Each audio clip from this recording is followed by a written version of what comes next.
All right, let's wing it with an experimental outdoor podcast, shall we? Okay, we have bird noises and nature noises. Yeah. It'll be great. You guys are going to get a little bird song in the background, but hopefully that just brings out the sort of connectedness of the enterprise, right? Because we are at Connected Enterprise 2017. I'm joined by the masterminds behind Teamability, and I owe them a lot because a couple of years ago they actually took me through this. We could talk more about that because I learned a lot about my own, even though I'm not really a very functioning team member in a corporate setting. I learned a lot about what I bring to the table and also kind of what roles aren't good for me, which is really important. And that's why I want to talk with these guys today, because teams are kind of a cliche, and I have a good team or my team sucks, but it's actually, there's a lot more precision we can apply to it than that. I'm looking forward to getting into that with you guys. Yeah, that'll be great. So I'm joined by Mark and Janice, or Dr. Janice, shall we say? And you just have a new book out, which you signed for me, so we'll include a mention of that in the description as well.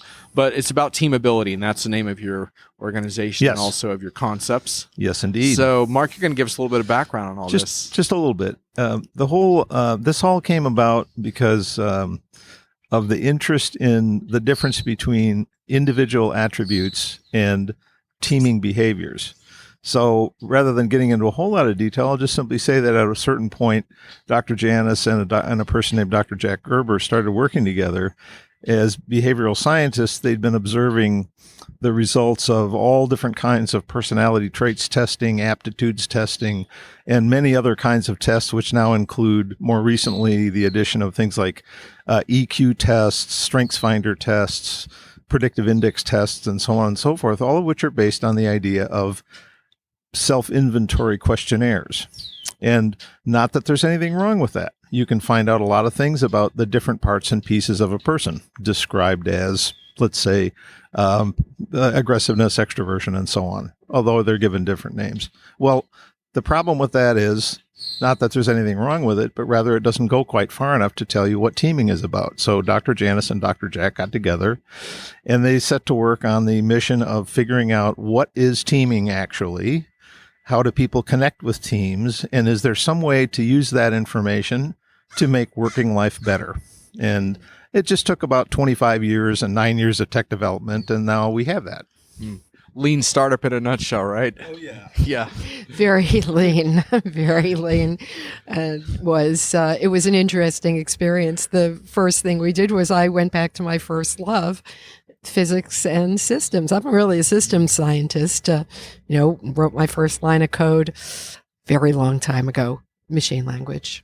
IBM Wow. 650. Yeah. Got some COBOL there. And that was kind of considered modern, but once you've Right. Once you master machine language, then you can move on to COBOL. It's nice. The big problem is getting our carbon-based life forms sometimes to interact well with our silicon-based life Sure. forms, and we try to get particularly tech projects done, and everybody evaluates their team and says, "I've got a great team" or whatever, and they base it on, can I stand working with these people, and Right. do we have either a minimum viable product, or do we have we achieved whatever it is at least not more than 3 times as long as we were supposed to do it in, and we haven't gone over budget by 700%, we win. But that's not really enough, and we didn't want that. We wanted to actually produce business value. See, I wasn't only a techie, I also was a business person. Right. You might not have known. Did you know I ran a sheet metal manufacturing company at one We time haven't in my... covered that. Right. Well, I did. That's a separate podcast. but we'll That's do that. right. Okay. But you know what? It's the same. It's the same thing. If you Right. don't have the handoffs right, then your manufacturing's not going to work great. Your tech's not going to work great. Your sports team. You know this from sports. Sure. Sports teams are better when the handoffs are right. So we asked ourselves the question: how can we measure what's going on in that handoff?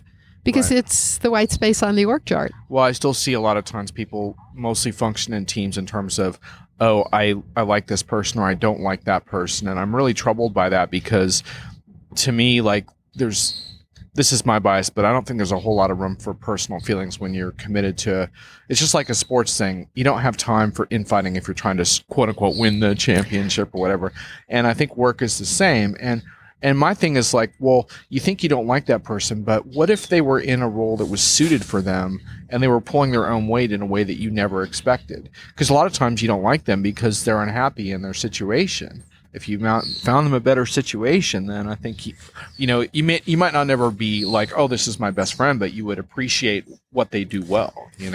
Were you listening in when we were having our early discussions? Because this was the beginning. This was the beginning of the idea that we had to look at what was going on from the team's point of view. So we started to look at the team as a living, breathing entity. Right. So that we could then ask it, what do you need? Because if the team's needs were met, we'd achieve whatever we were supposed to be achieving. And it got all that I like you, I don't like you out of the picture. And so that led to the whole lot of development and the realization that what we were talking about as teaming was not what other people were talking about. They were talking about, did the personalities get along well together? We were looking at really the physics of it. And from that perspective. And so that led to us to line out and to really understand what universally all teams need. There happen to be 10 different things all teams need, but the people who want to contribute in that way, to make a meaningful contribution that way, they don't all look the same. And you can't identify them. They don't have the same resume. Right. It's their desire to give. And it's you didn't care about liking, but let me tell you a little bit about what corporate love looks like. Oh, not the salacious kind. No, not that stuff. No, we're not getting an HR prison here. No, not me.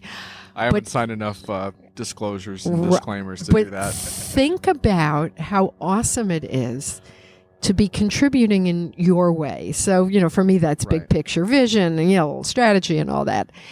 But to have somebody on your team who's contributing in a completely different way, maybe, debugging, start doing the things that you don't like, you're going to have two reasons to love them. One, they're contributing to the same team you're on. And two, they're doing it. You don't have to. Right. Mark, sounds like we're trying to cut in there. No. I was just spacing. Oh, you were just. She was getting. Oh, right. Yeah, you were helping her with mic form. Yeah, she was getting a little too chummy. Yeah. So now that you're holding the mic, let's ask you, if a company wants to work with you guys, what is the process of getting started with this? How does this work? It's pretty simple. It's straightforward. We usually wind up talking to a senior executive or CEO or a business owner. And the reason for that is that this is very new stuff. And it's actually better to talk with people who aren't very familiar with a lot of the other kinds of things that have been being used for so many years, because people tend to mistake what we have to offer for those. They want to slot it into like, oh, you're kind of like Myers-Briggs or whatever. Yeah. And what we found out is that we were spending way too much time trying to explain the differences. Got it. When we were talking with people who were familiar with those things or even had certain preferences or likings for those types of tools. And when we talked to senior executives, and this would just be one example, there's a company in Philadelphia that a few years back was growing by leaps and bounds. It was about $350 million a year on its way to being $1 billion a year company. I was introduced to the CEO, and after a little bit of breakfast conversation, he said, "So what is this thing? Are you like a personality test or some kind of interviewing thing, or what is it? Because we've used we've used everything we could find, and it hasn't made a difference. We have 30% turnover on new hires, and we can't move the needle." And I said, well, no, this isn't anything like those. It's new technology, and it measures how people team. It will tell you how to construct a positive, constructive collaboration in your organization. He said, I'll have somebody call you. So we started working with the VP of HR, who called and said, my boss told me we have to use your technology. I said, I'm sorry. We didn't want to speak. We didn't want to step on anybody's toes. And she cut me off and said, no. She said, we really need help. And I think this is very interesting. So we're thinking, okay, that's wonderful. So the end result was that they began using Teamability to screen candidates before they ever brought them in to interview, just simply to find a group of candidates whose basic skills, resume, previous experience would be a fit. And then they would pick the 3 or 4 of them, and then they would put them through Teamability. And when based on the Teamability results, they would bring them in at that point. And from the first day they started using it, they had no new hire turnover at all for 2.5 years, while they grew by more than 500 people. That's nuts. That's crazy. Yeah. I've had people call me a liar for saying that, but it was actually that was the It is example. a little bit of a too good to be true story. It does sound too good to be true, but it was actually documented by the company, and that's how it won a Supernova Award in the first year of the Constellation Connected Enterprise. Yeah, and I think one thing listeners might find interesting is that, and I don't know if this has changed a little bit because you guys put me through your test a couple of years ago for as if I was doing this as part of a team, but it was a deceptively simple series of questions, really. Actually, you get to star in a series of 10 movies Right. because movies are just like work teams. Yeah. And what we're secretly doing, I'm the technology architect Yeah. and a woman. I know that's impossible, but I am. Wow. Yeah, well, and so what we're doing Too is much information. there are young women listeners, aren't there? Oh, I hope absolutely. there are. Absolutely, And there are. There will be it. more now. Don't after wait your- please after don't your wait as appearance. long as I did. Yeah. And what we're doing is eliciting how you team with our little silicon-based life forms. Or they're not. Right. They're not quite real. And from that, we know how you contribute to a team. And you know what, John? You are a team player. You are playing with everybody who listens to you. Right. You're the information provider Yeah. to a huge team. Right. It's just that you may not be in the same room with them. Well, Yeah. you know what? If you were like in a regular company, you'd be the guy I'd go to manage the virtual team because you don't need to have people sitting right there under your nose. Right. Well, and what I thought was interesting, so you put the test taker through a bunch of narrative scenarios where they find themselves. It's like they're on movie sets. They're as you said. going to star. And you ask them sort of what role you think you might play. That you might play, that you might Yeah, hate. You might be Captain Ahab. You might be You know, might be whatever it might be. Yeah. But I think what was so interesting is I finished the test and I was like, that was kind of fun. But I was like, there's just no way that she got like a really good sense of who I was from taking that test. There's just no way. I enjoyed doing it, but I was like, nah. And then you sent me back the results and I was really struck by them. And it came at a time in my career where I was really going through a lot of transitions because I had, in an earlier part of my life, I'd thought of myself as more like a manager and leader of bigger company type things. And I was more like managing a bunch of people and like, and more I had realized I was going through a change. And with Diginomica, when we started that, a little before I took your test, there's no one to really manage in our organization, not in the classic way. I've got 4 co-founders and they don't want to be managed, certainly not by me. But that was a natural shift I was making anyway. And when you came back with the results, I was really struck by it because it kind of nailed that transition that I was undergoing. And I don't know how you constructed that test. Well, Maybe I there's some told you. witchcraft involved as well. What's my favorite quote is the Arthur C. Clarke quote, Yeah. and he sufficiently advanced technology Yeah. is indistinguishable from magic. Right. So I've given up. I would personally get shocked every time I'd look at the results on someone, and then I'd meet with them maybe even casually, and they'd start telling me stories that were right there laid Right. out. And it's because we're not looking at pieces of you. It's about how do you interact. And Mark's probably ready to grab the mic. And it's a great example of how people team. So I started the company because I'm a big picture founder as a role, as we define it. Lots of people are founders, but I started this with a completely different view that I might not even live to see the full flowering of it. And Mark will tell you a little bit about where it's going. But I'm the person who moves that vision, and I write more words and speak more words and come up with more ideas than anybody really should. And I'm not any good at figuring out which ones are actually going to work or be actionable. And so what I do is I am so blessed to have Mark, who's a vision former, and what he does is shape them up and form them. That book, I wrote all those words in about 3.5 weeks.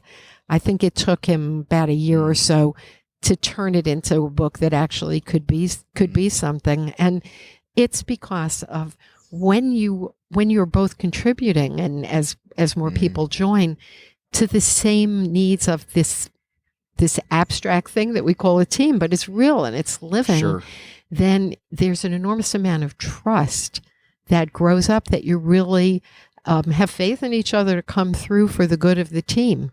Right. And just for our listeners, just for clarity, you've referred to a couple of the personas you guys, including vision former and founder, but you guys have identified like a number of different personas. Yeah, so we that's call part them of the- role. Yeah, we call them role with a capital Roles. R, but it explains why very often, if you're leading, let's say a scrum team, even anything, you're doing any kind of project, but it's particularly notable in tech because the output is so easy. What we do is we fail to respect our, what Ray Wang calls the digital artisans. People are so, and it's just because they're not like management. If they wanted to manage people, they'd have jobs that would manage people. But what gives them that feeling of satisfaction is making things, making it work better, or finding some cool new technology and bringing it back to the team.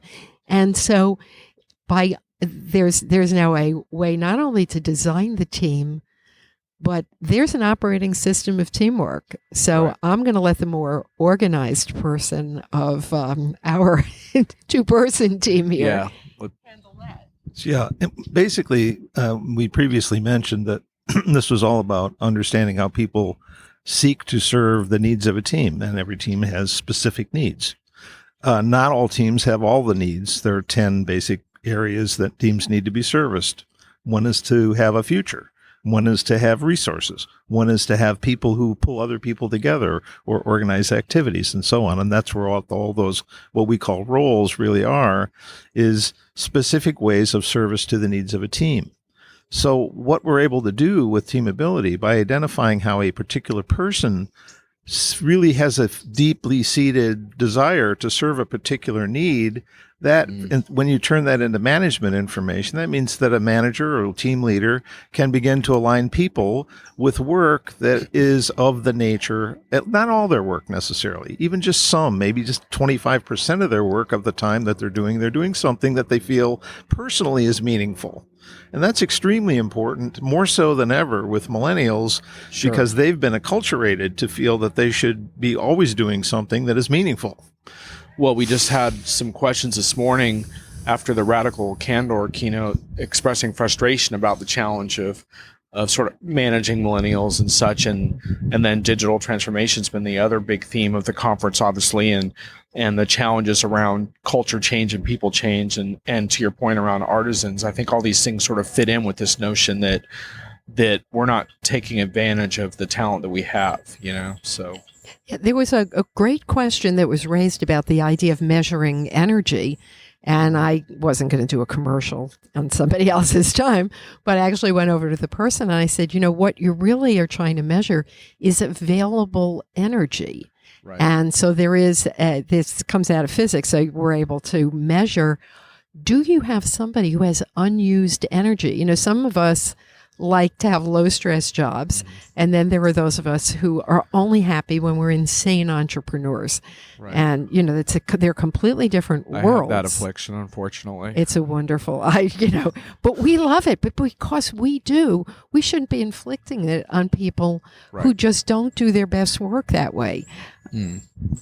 Yeah, and continuing that concept, and this is what really distinguishes Teamability from other things that are out there that people have been working on and kind of trying to figure out these sorts of problems of managing people and teams and getting the building collaborative cultures and all of those other things that people all seem to desire, is that when you understand, I already mentioned that when you understand a person's deep desire to make a particular service to a team need, then you not only can align people with work that they will find meaningful, but you can also align the people on the team with the needs of a team, which is associated with what Janice just said, which is that certain teams, let's say a strategic planning team, is going to need people who have very vision-oriented ways of teaming. That's just how they operate. They think big picture. So you want a founder and you want a vision mover and maybe a vision former and a few other people who will contribute valuable points, but it's essential to have the vision in that type of an organization. By the same token, if you have a customer service group, You're going to need people who are really about communicating and solving people's problems and meeting people's needs, which are some of the communicator and the watchdog seeks to serve people's needs. A communicator builds community, puts people together, loves to talk, and tends to be very likable. So the understanding of this actually becomes not just a collection of pieces of information about individuals, but rather, what Jana said, an operating system of teamwork in which you begin to understand not only how to align people with work and people with teams and the needs of a team, but also how to interact with people in the most constructive way. So if you have, let's say you want to praise someone for doing some work, and you happen to know that that person is an action mover who seeks to simply do lots of things, and they get their pleasure and their enjoyment and their sense of satisfaction out of getting things done. Give them a big checklist and they're happy, and they'll come back and it'll all be done. You would say, you did a great job. You banged off that whole list. Wow, fantastic. Thank you. But if you're talking to a founder whose vision is big picture, long term, and really not about themselves at all, the big picture mission becomes the most important thing. If you want to say, hey, nice mission work, that's not going to click. Right. That's what will click is, I believe in this vision and I'm going to commit myself to it. That's a thank you to a founder. Could you say that again? I really like that. I'm a founder. Right. If, you know, he's it's playing to your strengths there, huh? That's how you He knows manage. how his bread is buttered. That's great. Yeah. It's that's how it goes. And the cool thing is that we've operationalized this into this whole process of analyzing team performance and then producing a playbook, just like in sports, but Right. a playbook that's written the way that the leader leads. Because you and I could be leading a team with exactly the same people, and I actually don't like to manage people any more than you do, but that's why I have such a great team. What this is it's written the way we are and the way our real people are. So because we're different, our playbooks would be different. Right. Because one of the purposes is not just to have everybody manage better, but to, at the end of the day, you want to be better at leading or managing the way you are. Right. So we've overcome, I think, a series of skeptical points around, like, can teams be improved? Can teams be measured? Can we identify sort of roles that fit people? Somehow magically we can. There's one more piece of the puzzle from a corporate perspective, which is I can hear people thinking, oh, that's all very well and good to idealistically slot people into the perfect roles. But I'm running a company right now. I've got a lot of grunt work. I've got a lot of work that no one really likes to do. I'd love to put people in their ideal roles, but I need this person to do that, whether they like it or not. So what you're usually doing is you're screening out the people who love to do what you think is grunt work, but that makes their heart sing. There you go. See, lots of times, if the next time I see an entry level TPS job, reports, huh? the next time I see filing those reports. Oh, God, there are. You know what? The next time I see a job description for an entry level job that says must have leadership skills. Are you serious? Or how about the sales jobs? Must be organized. Come on. Many years ago, I was a recruiter. This is how I originally got into enterprise software in the mid-90s. My favorite job order of all time, because we used to get job orders from other recruiters coming through the fax machine. Big block letters, worker bees only. I love it. Do you want to identify like, worker wow. bees? You know, That gives me, I was like, thanks a lot. I can just ask people over the phone when I'm screening them. So are you kind of a worker bee? You can't but screen that's kind it of what verbally. you're implying, right? Yeah, well, implying, I'll tell you. So we have a wonderful, robust internship program because our first intern made it happen, actually, and designed the whole thing.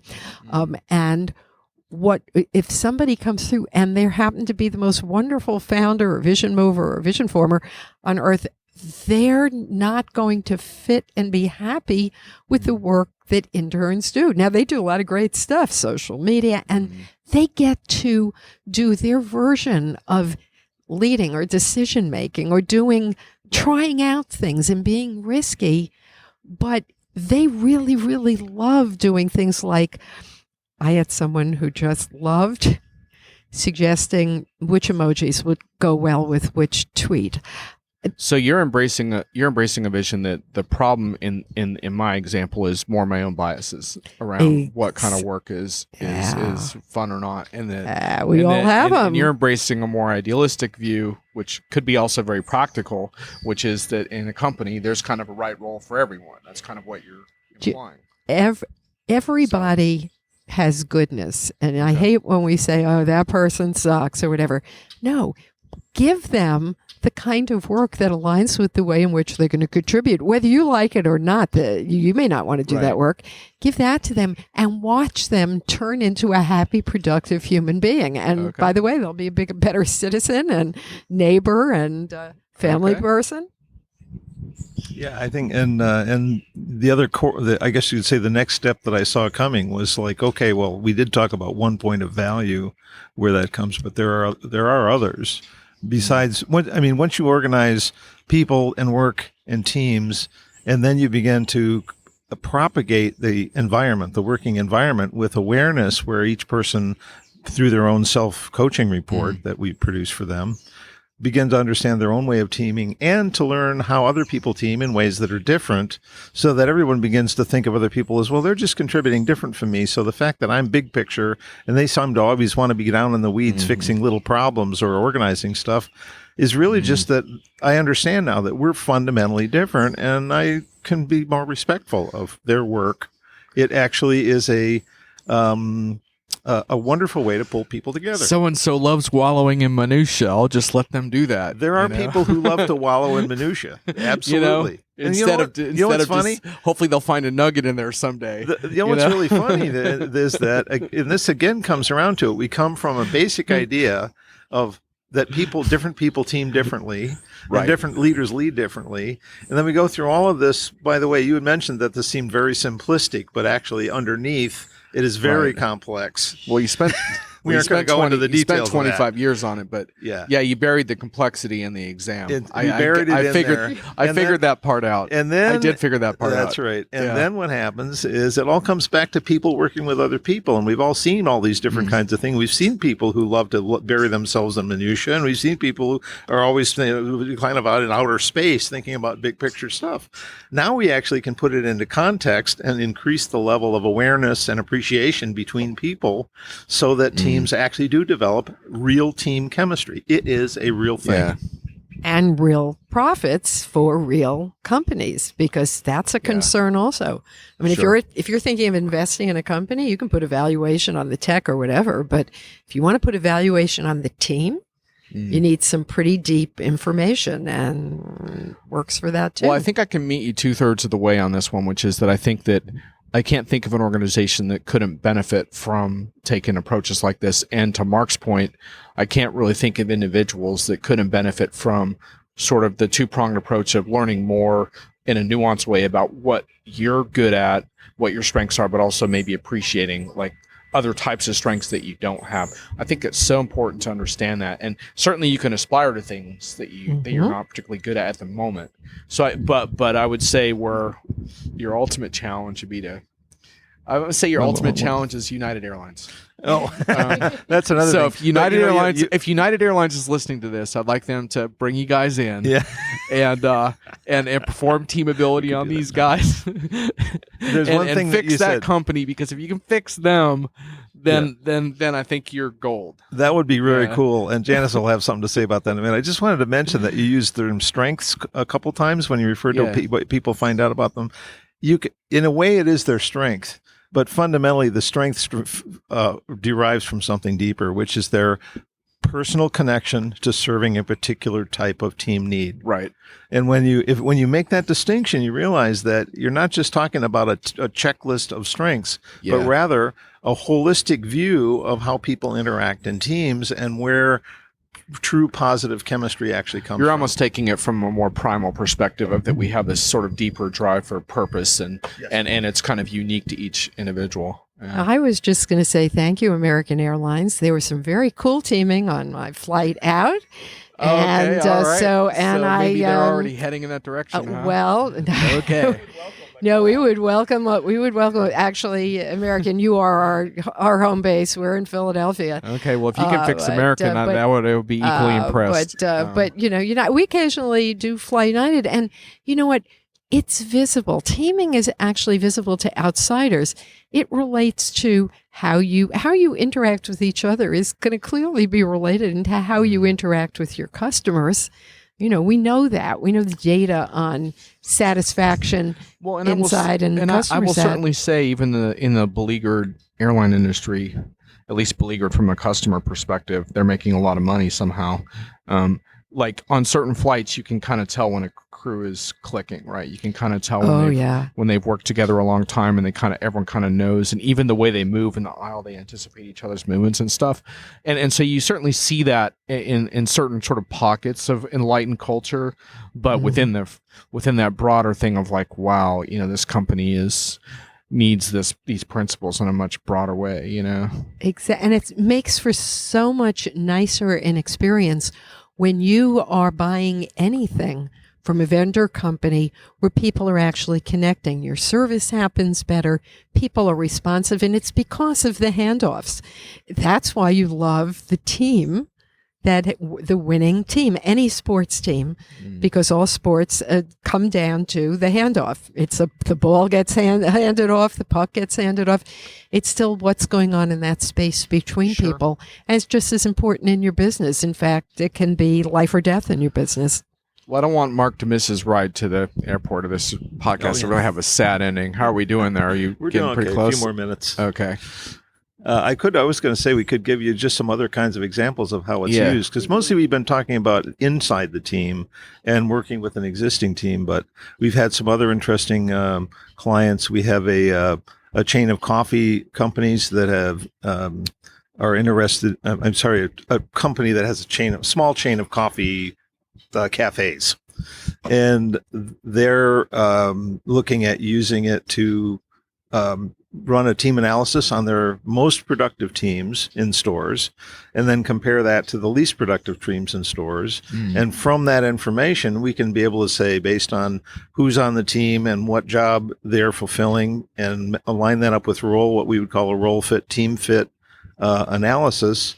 And then we can basically tell them, okay, well, if you have these different roles or ways of serving the team, and you have this level of coherence, and you have teaming characteristics that are generally pretty good, that's what you're seeing in your high-performing teams, and that's what you need to replicate in your other teams. We actually did that on a larger scale with a company in the insurance industry that was growing very rapidly and very successfully in Philadelphia. They wanted to open a West Coast office, and they said, what we want to know is how to replicate this team in terms of team interaction and people aligned with jobs, and open a California office. They did that, and I noticed about a year later, they're one of the fastest growing companies in Philadelphia. They were like 11 on the top 50 list.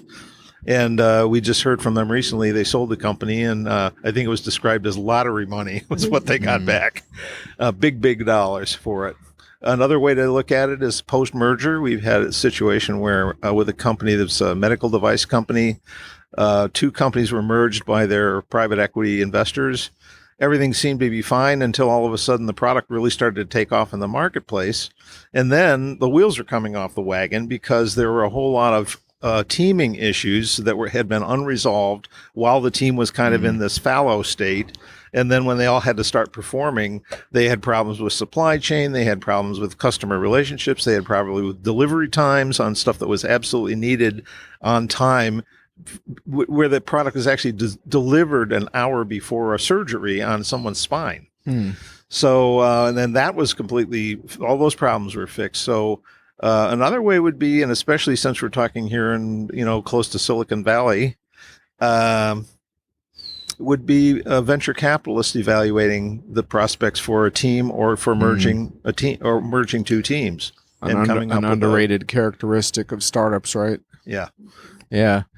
And, that strong versus weak teams is a super interesting point, and I'd love to learn more about that at some point, because it's, my tendency to be like, well, the stronger team was the more talented, more motivated team, but there may be more details on that that'd be interesting to learn about. Well, just look at sports. You can have a team that's got let's just say, from my perspective, the best bodies, those pump and iron hot guys.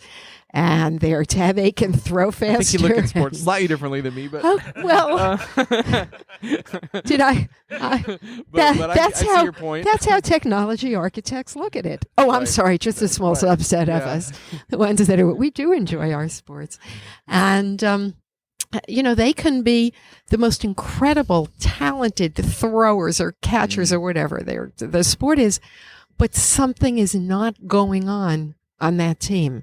Is it the leadership? Is it the coaches? Team analysis will tell you right where it is. Yeah. And then all that money you spent on these wonderfully talented people can pay off. One way that might be sum that up succinctly would just be to say that we're not going to say that teaming is more important than talent, but we are going to say that teaming, when it's done right, when it's working right, when it's inherently right, is going to bring out the greatest in the talent that's available. And that's why some teams have won the World Series or the Super Bowl without having any real superstars on them. Right. The only sports book I ever read and enjoyed was Moneyball. For sure. Someone gave it to me and said, I think they're doing what you're doing.